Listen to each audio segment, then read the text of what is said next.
Need to update your email on Prime Video? Here's how to do it in just a few easy steps.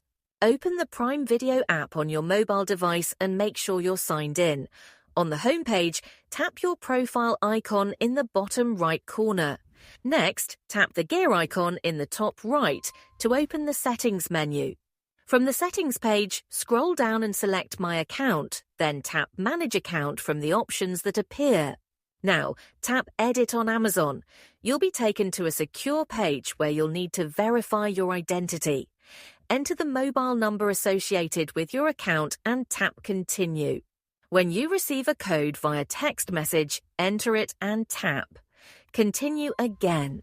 After verifying, you'll be brought back. Tap Edit on Amazon once more. This time, scroll down to find the email section. Tap it, enter your new email address in the field, and tap Continue. Amazon will send a verification link to your new email. Open your inbox, click the link, and your email update will be complete. If you found this helpful, drop a like and subscribe for more Clear App tutorials. Thanks for watching. See you in the next one.